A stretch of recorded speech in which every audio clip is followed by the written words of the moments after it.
So hello everybody, I'm very honored to be here, and unfortunately I don't know Slovak fluently enough to give you this presentation in your mother tongue, but I hope English will do.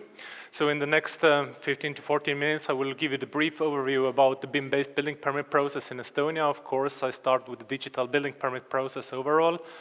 First of all, there's few must-be slides. So who I am, I'm the head of digital construction in the city of Tallinn.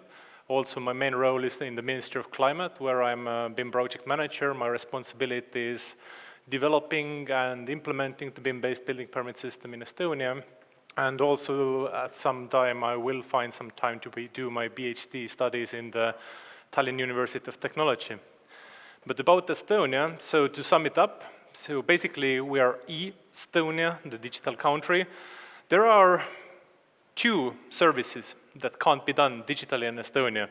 If you want to get married, you have to be there in person, and if you want to get a divorce, you have to be there in person.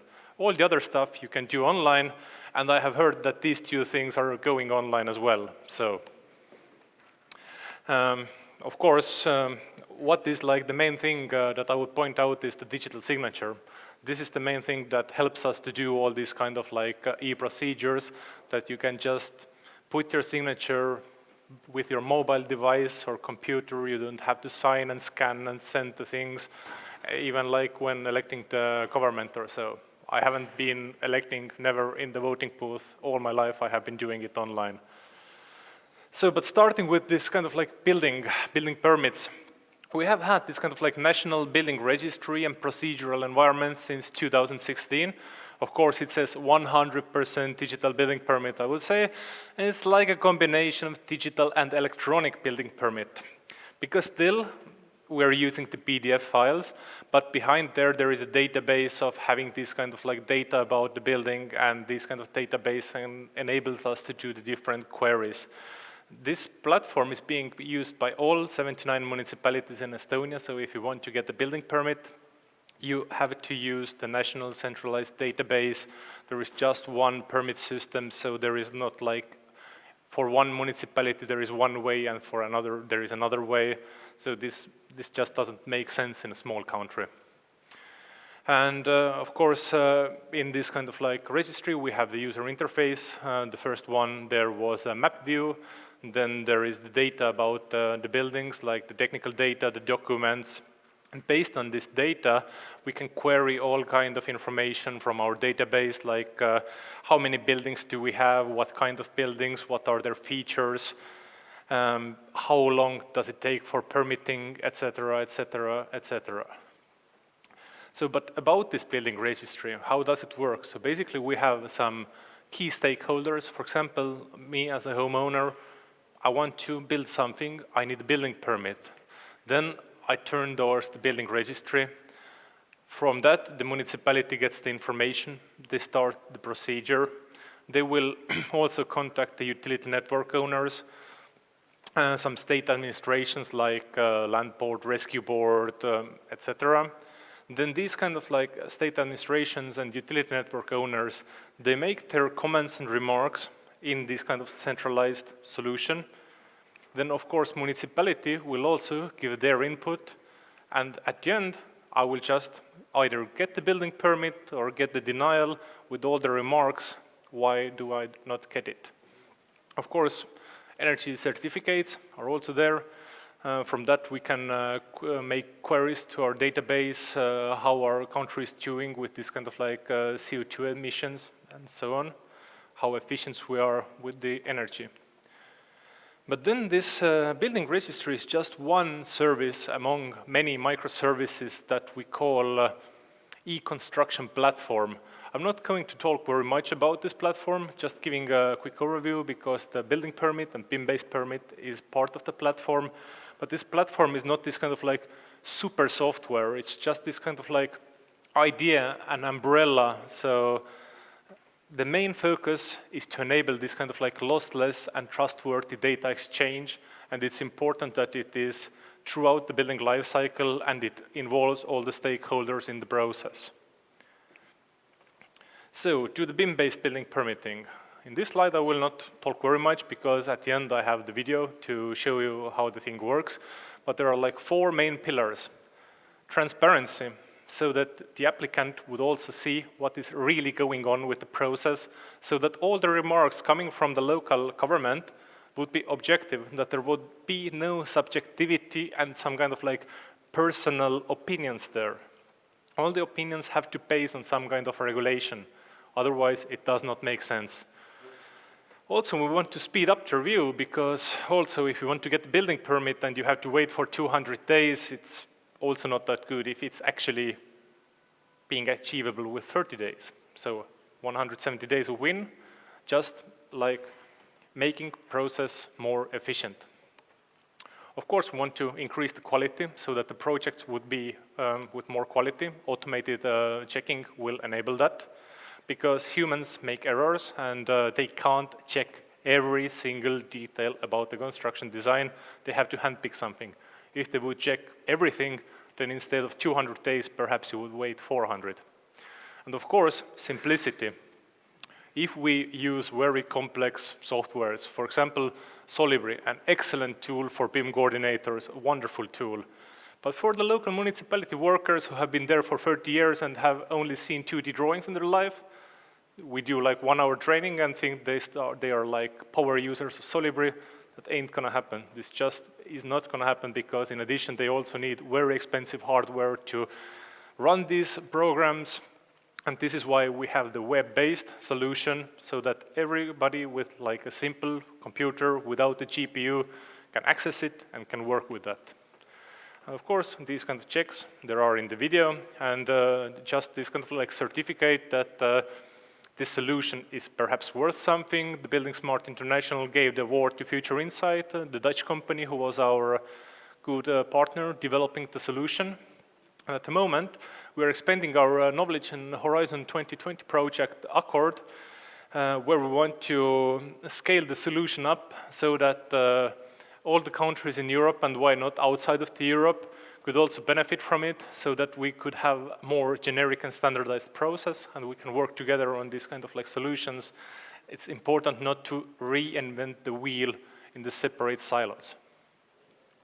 So, but if we're talking about the BIM-based permit checks, when we're checking something, then the models that are presented, and we're talking about the OpenBIM, the IFC format, they have to meet a certain criteria. They have to meet the common BIM requirements, because otherwise we cannot make these kind of like uniform checks. And at the moment, our BIM requirements are an Excel table, not an ideal solution. Of course, we're moving them into the database, integrating them with the IDS, the information delivery specifications. I heard there is a presentation on that topic, very important one. And at the moment, there are like 2 examples. For example, IFC building. We had the properties, but when doing this kind of like permit checks, the yellow colored ones are ones that we needed to add that were not there enforced by the industry. For example, the purpose of the use of the building were important to determine what kind of checks need to be performed. Also specific heat load, fire safety class, and something like that to perform fire safety checks. And for the IFC space, we also needed like the heatable areas.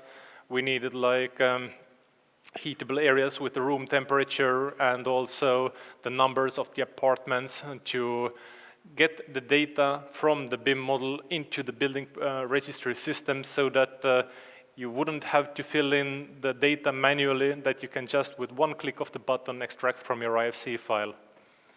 But of course, there were different challenges on the way. Everything doesn't go very smoothly. So first part is the software. IFC has to come from somewhere. We still, perhaps now there are like going towards the native IFC, but still IFC is being produced from Revit, Archicad, Decla, Cadmatic, Magicad, etc. And all these softwares have some problems when exporting into the IFC according to these BIM requirements that we need.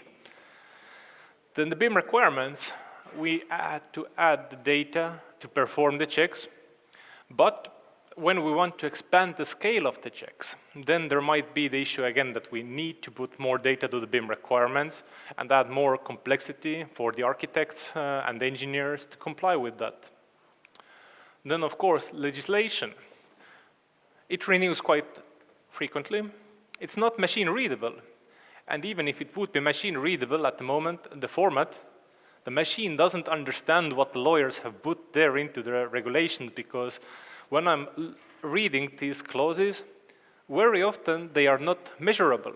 This is something that people have to argue in court because there are so many different interpretations.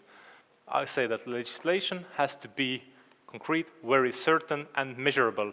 Otherwise, just don't write it into the legislation. There is no point of that. But the biggest challenge, of course, is the implementation. Actually, like, the technology is simple. Processes, they are doable. But people, this is the key factor. Because at the end of the day, there will be, from one side, the designers of the construction design, and on the other side, there will be municipalities, the different administrations who will check it and who have to have the BIM awareness. And of course, there is going to be a lot of training needed, a lot of explanations needed, a lot of feedback that we have to gather and develop the solution further. This is why I would say this kind of like BIM-based permitting system, this is the MVP, the minimum viable product, just to start the journey with. And how to challenge this kind of like implementation is the collaboration and between the public sector and the private sector. And actually, the public sector has to be the role model. Like the public sector client, because the state is building their own buildings, municipalities are building their own buildings, and if they are not showing that they are adapting the new processes and new technologies, then why should private sector follow if they are not showing the lead? And no, I hope I will go over time, I think about 3 minutes, but I hope it will be interesting. So this is the actual solution. We have here the two models. On the white background, there is a school building. It's not geo-referenced. And there is an apartment complex which has the geo-reference, and therefore, only the building has been uploaded, and all this kind of the ground there, the other buildings, they are taken from our national digital twin automatically because we have the geo-reference on the IFC file. There are the check results, the green, yellow, and red, so the successes, warnings, and errors, we can filter them out. And at the moment, we are looking at the regulation of housing. For example, is every bedroom, living room, and working room with the surface area of at least 8 square meters? And of course, we have to have the information there for the IFC space, the category field, to determine what is a bedroom, what is a living room. And if this information is filled out wrong by the architect at the moment, there is no way to actually discover it. With the IDS, we can see if the field has been filled, but if some bedroom is said like this is a cabinet or a helping room, then IDS is not helping to find the solution. But here, on this model, there are no results for it. And why are there no results is a simple solution, because when we're looking what is the purpose of use, this is the high school or the gymnasium building, and therefore it doesn't need to comply with requirements for the housing. But here, when we're looking for this building, we can see that this is an apartment complex with 3 or more apartments. Therefore, this is the trigger mechanism to actually run the checks for the housing requirements. And this is also very important to, when building up the automated checks, that you have the trigger mechanism for the regulations. Because if you have 50 regulations and you're just checking everything, then you don't know what actually you should check or not. And here is a little bit more complex check, not only based on the single property. We're checking like if every apartment built on the 4th floor or higher has an access via the elevator, so we're having multiple properties and connectivity graph. Here is an example of a fire safety check. Do all load-bearing structures have the proper fireproofness, like the REI value? And we can see a lot of red. This is an example of false negative results, because there are like some walls that are marked as load-bearing walls, and some of them, they don't have to comply with the fire safety requirements. And this is the thing that if we would make this check foolproof, then it would be very hard for the architects to fill in all this kind of extra information needed.